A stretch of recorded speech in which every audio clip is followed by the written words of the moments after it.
السلام علیکم فرینڈس، میں ہوں آر جے ووٹیکس۔ میرا نام ووٹیکس کیوں پڑا؟ کیونکہ میں گیمز کھیلتا تھا، اس لیے میرا نیٹ نیم ووٹیکس پڑ گیا۔ ویسے میرا اصلی نام وجی خان ہے اور آپ لوگ میری ہارر اسٹوریز سنتے ہیں۔ آج کی ہارر اسٹوریز ہماری ایک بہت ہی پیاری سی لسنر سمیرہ نے ہمارے ساتھ شیئر کی ہیں۔ امید ہے آپ کو پسند آئیں گی، اور اگر آپ نے اسٹوریز بھیجنی ہو تو آپ ہمیں ہمارے ای میل جو ڈسکرپشن میں موجود ہے یا واٹس ایپ نمبر جو ہے وہ موجود ہے، آپ اس پر اپنی جو بھی لائف ایکسپیرینسز ہیں ہارر اسٹوریز کے حوالے سے ہمارے ساتھ شیئر کر سکتے ہیں۔ آئیے چلتے ہیں آگے سمیرہ کی طرف اور دیکھتے ہیں انہوں نے ہم سے کیا شیئر کیا۔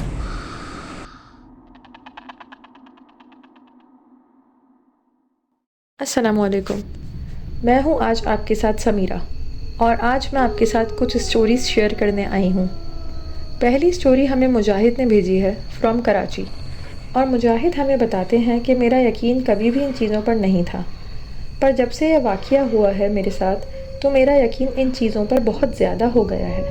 واقعہ کچھ یوں تھا کہ ہم ایک نئے گھر میں شفٹ ہوئے۔ ہمیں وہاں کچھ ہی دن ہوئے تھے کہ میری بڑی بہن نے محلے کے کچھ بچوں کو ٹیوشن پڑھانا سٹارٹ کر دیا تھا۔ میں اس وقت میٹرک کلاس کا اسٹوڈنٹ تھا، تو میں نے بھی اس کی ہیلپ کی۔ کچھ ہی دنوں میں اس کے پاس کافی بچے آنا شروع ہو گئے تھے۔ اسی کے ساتھ ساتھ ہمارے ساتھ اسی گھر میں کچھ عجیب و غریب واقعات بھی پیش آنا شروع ہو گئے۔ ایک دن میں اپنے روم میں لیٹا موبائل پر گیم کھیل رہا تھا کہ مجھے اچانک کمرے میں بھینی بھینی سی خوشبو آنا شروع ہو گئی۔ پہلے تو میں نے اگنور کیا کہ شاید میرا وہم ہو سکتا ہے، پر جب خوشبو وقت کے ساتھ ساتھ تیز ہوتی چلی گئی تو میں حیرت زدہ ہو گیا کہ اتنی تیز خوشبو آ کہاں سے رہی ہے۔ میں اٹھ کر اپنی بہن کے روم میں گیا اور اس کو ساری بات بتائی، پر میری بہن کے کمرے میں یا گھر کے کسی بھی حصے سے ایسی کوئی خوشبو نہیں آ رہی تھی۔ وہ خوشبو صرف میرے کمرے میں محسوس کی جا سکتی تھی، اور جو کہ اب خوشبو بہت ہی تیز محسوس ہونا شروع ہو گئی۔ یہ بھی بتاتا چلوں کہ وہ اتنی پراسرار اور عجیب تھی کہ میری پوری فیملی ہی خوفزدہ ہو گئی تھی۔ اس رات ہم سب کی حالت اتنی غیر ہو گئی تھی کہ اس وجہ سے میرے والد میرے ہی کمرے میں میرے ساتھ سو گئے۔ وہ خوشبو میرے روم سے صبح تک آتی رہی، لیکن رات بھر مجھے عجیب سا خوف آتا رہا۔ یہ بھی میں نے محسوس کیا کہ میری ونڈو کے باہر کوئی کھڑا ہے۔ اگلی رات بھی میرے والد میرے ساتھ ہی سوئے، پر وہ رات میری زندگی کی سب سے خوفناک رات تھی۔ پھر سے میں نے محسوس کیا کہ کوئی میرے روم کی ونڈو کے باہر کھڑا ہے۔ میں اٹھ کر ونڈو کے پاس گیا اور اس شیڈو کو ونڈو کے اندر سے ہی دیکھنے لگا۔ میں نے ایک دم ونڈو اوپن کی تو وہاں کوئی نہیں تھا، پر ساتھ ہی مجھے سیڑھیاں اترنے کی آواز آنے لگی، جیسے کہ کوئی نیچے جا رہا ہے۔ ساتھ ہی آپ کو یہ بھی بتاتا چلوں کہ میرا روم فرسٹ فلور پر تھا۔ میں نے فوراً ہی جا کر اپنے والد کو نیند سے جگایا۔ وہ رات کے 3 سے 4 بجے کا ٹائم تھا۔ میرے والد نے نیچے جا کر دیکھا، پر وہاں کوئی نہیں تھا۔ میرے والد دوبارہ میرے روم میں آئے، تب تک وہاں میری امی اور میری بہن بھی آ چکی تھیں۔ میری والدہ نے کہا کہ آیت الکرسی پڑھو اور سونے کی کوشش کرو۔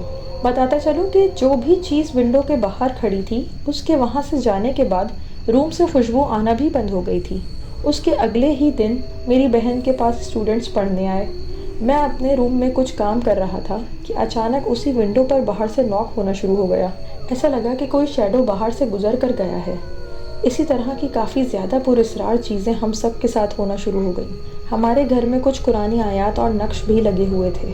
خیر کچھ دن تو صحیح گزرے، پھر ایک رات دوبارہ وہی خوشبو میرے روم میں آنا شروع ہو گئی، پر اس بار کسی کے غرانے کی بھی صاف آواز آ رہی تھی، اور وہ آواز اتنی زیادہ خوفناک اور ڈراؤنی تھی کہ میرے ہاتھ پیر سن ہونا شروع ہو گئے۔ میں اپنی جگہ سے ہل بھی نہیں پا رہا تھا، اور مجھ میں اتنی طاقت نہیں تھی کہ میں کسی کو آواز بھی دے سکوں۔ میں بہت زیادہ ڈر چکا تھا۔ کافی دیر تک وہ آواز آتی رہی، اور یہ سلسلہ 3 سے 4 گھنٹے تک جاری رہا۔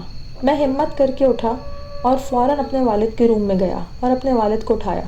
میرے والد اور میں سیڑھیوں کی طرف گئے، اور ہم وہاں جا کر کیا دیکھتے ہیں کہ وہاں پاؤں کے نشان تھے، جو کہ خونی نشان تھے اور بری طرح سے چھپے ہوئے تھے۔ میری پوری فیملی اتنی خوفزدہ ہو گئی کہ ہمارا رات گزارنا مشکل ہو گیا تھا۔ صبح اٹھ کر ہم کیا دیکھتے ہیں کہ جو قرآنی آیات اور نقش ہمارے گھر میں لگے ہوئے تھے اب وہ لال ہو چکے ہیں۔ ہم نے ایک عالم سے رابطہ کیا اور ہم نے انہیں پورا ماجرا بتایا کہ ہمارے گھر میں ہمارے ساتھ اس طرح کے واقعات ہوتے ہیں۔ خاص کر رات کو یہ معاملات بہت زیادہ ہو جاتے ہیں۔ کبھی خوشبو آتی ہے، کبھی غرانے کی آواز آتی ہے، کبھی شیڈوز دکھتے ہیں، اور اب یہ نقش کا سرخ ہو جانا۔ یہ سب معاملہ ہم نے انہیں بتایا۔ عالم صاحب نے ہمیں بتایا کہ آپ کے گھر میں اچھے جنات بھی ہیں، شیطانی بھی ہیں، اور جو شیطانی جنات ہیں ان جنات نے آپ لوگوں پر اٹیک کیا تھا اور اس کا اثر نقش مبارک پر بھی ہوا ہے، جس کی وجہ سے آپ لوگ بچ گئے ہیں اور اچھے جنات آپ لوگوں کی حفاظت بھی کر رہے ہیں۔ آپ لوگ کوشش کریں کہ جتنی جلدی ہو سکے آپ لوگ وہ گھر چھوڑ دیں۔ پھر ایسا ہی ہوا کہ ہم نے وہ گھر چھوڑ دیا۔ تو یہ تھا میری زندگی کا ایک واقعہ جو کہ میں نے آپ کے ساتھ شیئر کیا۔ تو دوستوں، یہ تھی ہماری پہلی کہانی۔ اب چلتے ہیں اگلی کہانی کی طرف۔ اگلی کہانی ہمیں عمران نے بھیجی ہے جو کہ کراچی سے ہیں۔ عمران ہمیں بتاتے ہیں کہ یہ واقعہ 2014 کا ہے۔ میرے والد صاحب رکشہ چلایا کرتے تھے جو کہ آج اس دنیا میں موجود نہیں ہیں۔ اللہ پاک ان کی مغفرت فرمائے، آمین۔ یہ واقعہ میرے والد صاحب کے ساتھ تب پیش آیا جب وہ رات تقریباً 2 بجے کے قریب گھر آ رہے تھے۔ ان کا گزر کارساز روڈ سے ہوا تھا۔ راستے میں وہ کیا دیکھتے ہیں کہ ایک روڈ کے کنارے ایک لڑکی کھڑی ہے جو رکشہ روکنے کا اشارہ کرتی ہے۔ میرے والد صاحب اس کو دیکھ کر تھوڑا حیران بھی ہوئے کہ اتنی رات یہ لڑکی یہاں کیا کر رہی ہے، پر سوچا کہ شاید یہ کسی شادی سے آ رہی ہو۔ بہرحال میرے والد نے کہا کہ آپ کو کہاں جانا ہے؟ اس نے صرف جواب میں کہا کہ گلشن جانا ہے، جو کہ میرے والد صاحب کے راستے میں ہی پڑتا تھا۔ میرے والد صاحب نے اس کو بٹھا دیا۔ چلتے چلتے وہ پوائنٹ آ جاتا ہے جہاں تک اس لڑکی نے کہا تھا کہ آپ پہنچ جائیں، پھر آگے میں بتاتی ہوں کہ کون سی گلی میں جانا ہے۔ اس پوائنٹ پر پہنچ کر میرے والد صاحب نے آواز دی کہ بہن آگے کہاں جانا ہے؟ 2 سے 3 بار پوچھنے کے بعد بھی کوئی جواب نہیں آیا۔ تو میرے والد صاحب پیچھے مڑ کر دیکھتے ہیں تو وہاں کوئی موجود نہیں تھا۔ وہ ایک حیرت کا جھٹکا جو میرے والد صاحب کو بہت بری طرح لگا کہ ابھی تو میں نے ایک لڑکی کو رکشے میں بٹھایا تھا، اور چونکہ انہوں نے بہت تیز رکشہ چلایا، ان کو گھر آنے کی جلدی تھی، ٹریفک بھی نہیں تھا، تو وہ راستے میں کہیں نہیں رکے تھے، اور نہ ہی انہوں نے سپیڈ سلو کی تھی کہ کوئی لڑکی باہر کود گئی ہو۔ وہ بہت گھبرا گئے اور ایسے ہی گھر واپس آ گئے۔ گھر آنے کے بعد انہوں نے رکشہ کھڑا کر دیا۔ وہ ایک نظر ضرور رکشے کے اندر مار لیا کرتے تھے کہ کسی سواری کا سامان وغیرہ رکشے میں نہ رہ گیا ہو۔ وہاں دیکھتے ہیں کہ پیچھے کی سائڈ جہاں پاؤں رکھنے کی جگہ ہوتی ہے وہاں اس لڑکی کے 2 پاؤں کے نشان تھے، جیسے کوئی کیچڑ میں پاؤں رکھ کر رکشے میں بیٹھا ہو۔ وہ 2 پاؤں کے نشان اتنے خوفناک تھے کہ میرے والد صاحب ڈر گئے۔ وہ نشان الٹے تھے، ان کا پنجہ پیچھے کی جانب اور ایڑی آگے کی جانب تھی۔ میری والدہ بتاتی ہیں کہ وہ نشان انہوں نے بھی دیکھے تھے۔ چونکہ ہم بچے تھے تو نشان ہمیں نہیں دکھائے گئے کہ ہم کہیں ڈر نہ جائیں۔ بہرحال یہ میرے والد صاحب کا ایک واقعہ تھا جو کہ اب فوت ہو چکے ہیں۔ اللہ پاک ان کی درجات بلند کرے، آمین۔ تو یہ میرے پاس ایک واقعہ تھا تو سوچا آپ کے ساتھ شیئر کروں۔ بہت بہت شکریہ عمران آپ کا کہ آپ نے ہمارے ساتھ یہ قصہ شیئر کیا۔ تو یہ تھی ہماری دوسری کہانی۔ اب ہم چلتے ہیں ہماری تیسری کہانی کی طرف، اور یہ کہانی ہمیں عائشہ نے بھیجی ہے۔ عائشہ بتاتی ہیں کہ یہ واقعہ آج سے 8 سال پہلے کا ہے، جب ہم لوگ ایک شادی سے واپس آ رہے تھے۔ ہمیں رات کو بہت دیر ہو چکی تھی۔ جب ہم اپنے گھر پہنچے تو ہمارے گھر کے کونے میں ایک عجیب شخص بیٹھا جھوم رہا تھا۔ وہ عجیب طریقے سے ہی ہل رہا تھا۔ ہمیں اسے دیکھ کر بہت ڈر لگا۔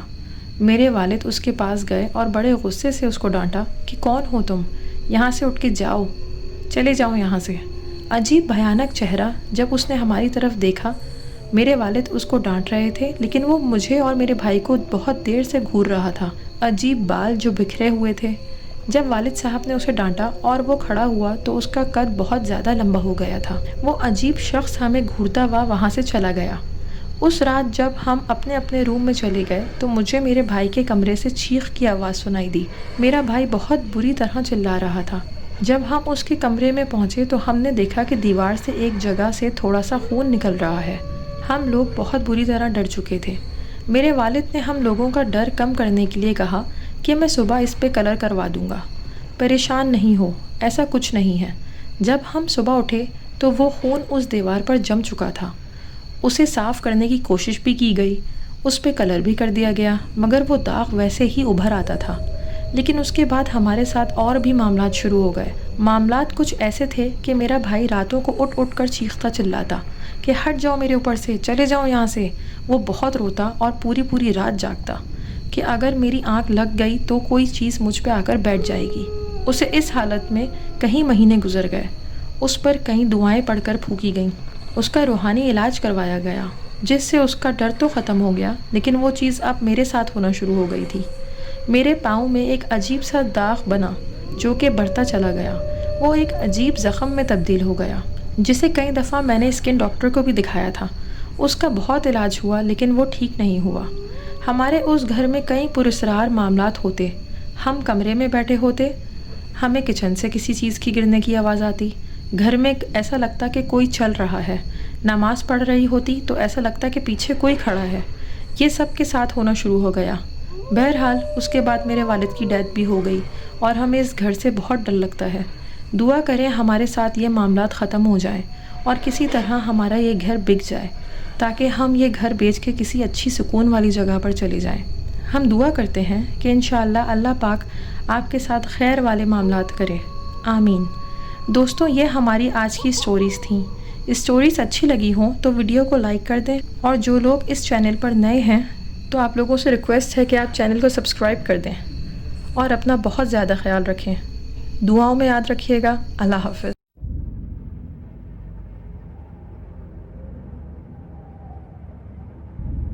Betrayer. In truth, it was I who was betrayed.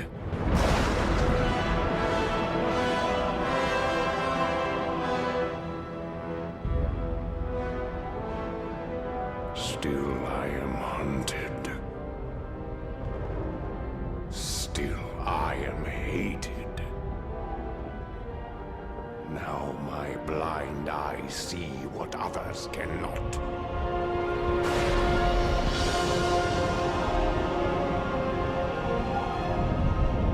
That sometimes the hand of fate must be forced.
The tides of doom